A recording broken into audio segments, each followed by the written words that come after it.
Alors, malgré ces freins, il y en a qui avancent. Catherine Quignon-Le Tyran, vice-présidente du Conseil général de la Somme et maire de Montdidier. Alors, je sais qu'elle va m'en vouloir beaucoup, mais je vais vous demander de la... si, je le dis. Si. De toute façon, c'est sur Internet, alors. Vous tapez Catherine Quignon-Le Tyran sur Internet et vous allez voir qu'elle a été la première personne à recevoir des mains de Delphine Batho la Légion d'honneur il y a quelques jours. Je vous demande de l'applaudir pour tout son travail à la mairie de Montdidier.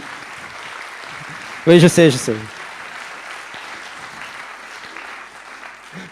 Elle va me tirer les oreilles tout à l'heure. Alors, pour tout ce travail, justement, quelle vision à la fois en tant que maire de Montdidier de tout ce travail fait sur le terrain et quelle vision en tant que vice-président du Conseil général?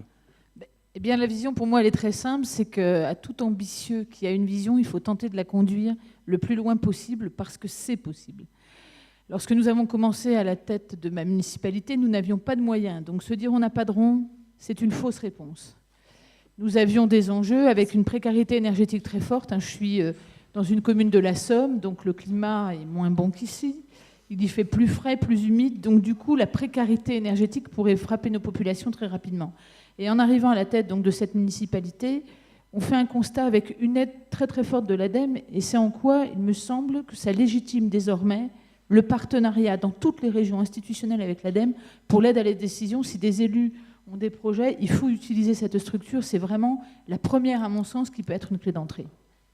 Pas de moyens, une régie d'électricité qui assure la distribution et la production. Mais ce n'est pas parce que j'ai une régie que je peux faire et que vous ne pouvez pas faire, vous, demain. Vous ferez différemment, vous aurez des montages particuliers, mais c'est possible.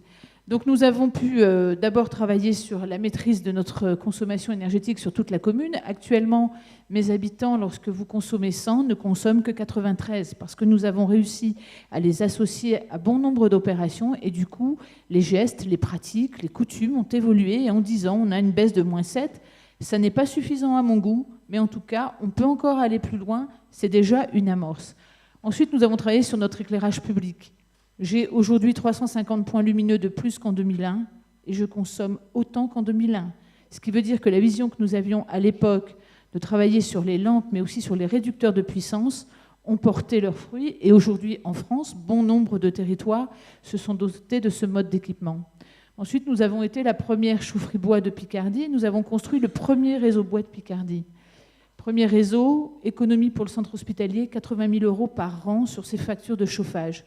Conclusion, un établissement qui avait bon nombre de difficultés se retrouve avec un plan de redressement et aujourd'hui, nous sommes à l'équilibre. On a pu financer, grâce à un cercle virtuel et vertueux, des opérations, c'est-à-dire que chaque fois que nous économisons, je dépensais 100, maintenant je dépense 90, les 10 sont toujours réinjectés sur le territoire, soit dans des opérations de maîtrise de l'énergie, soit dans des aides aux particuliers, soit dans des opérations innovantes, mais en tout cas, toujours réinjecté, et je pense que c'est cela, finalement, qui a contribué à la dynamique. Puis ensuite, s'est posé la question de l'éolien. À cette époque-là, l'éolien n'est pas très populaire. Il est entre les mains d'un lobby éolien très très fort. Personne n'a fait de projet public. Et après avoir installé un mètre mesure, on se rend compte que finalement, le projet n'est pas forcément valable financièrement, mais permettrait d'avoir une nouvelle source de production. Aucune contestation, la population est associée à la démarche. J'ai 6500 habitants à Montdidier, une enquête publique, aucun vote contre. Aujourd'hui, nous avons 4 éoliennes. Nous couvrons, grâce à nos 4 éoliennes et à quelques panneaux photovoltaïques, 53% des besoins de toute la population, services, industrie, commerce.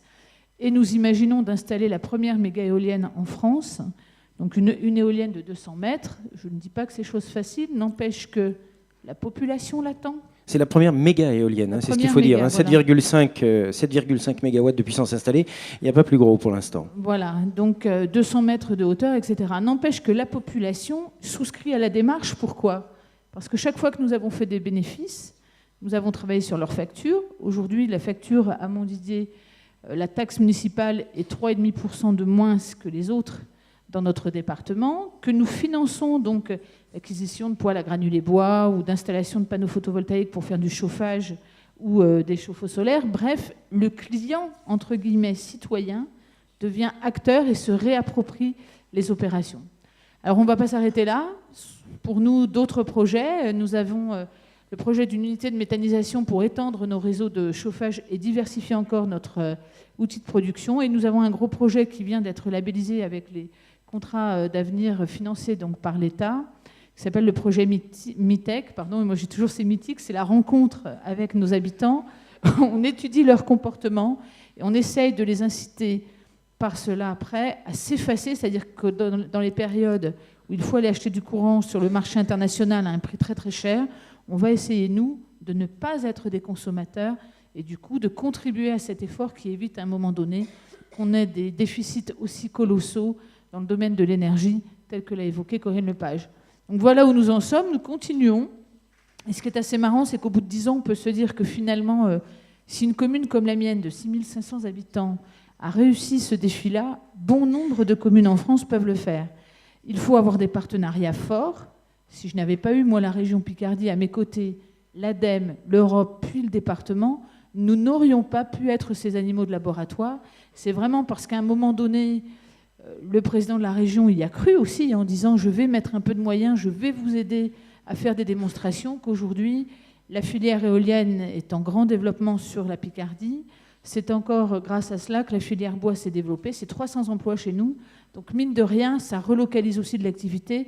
Et tout ça, ça a du sens. Donc, il faut impérativement, au terme du débat sur la transition énergétique, qu'on ait la possibilité de laisser aux régions, aux départements, etc., une capacité d'initiative, même si, pour mon compte, je suis convaincue que, par contre, l'autorité nationale doit rester dans le domaine de l'énergie, de l'eau, etc., et des transports, une autorité importante de coordination, d'animation, pour que partout en France, il n'y ait aucune inégalité. Ce n'est pas parce qu'on mène des initiatives chez A, ce n'est pas parce qu'on tente des expériences chez B, qu'à un moment donné, elles ne doivent pas contribuer à améliorer collectivement les efforts et permettre demain d'optimiser pour tous. Voilà. Merci Catherine Quignon-Le Tyran.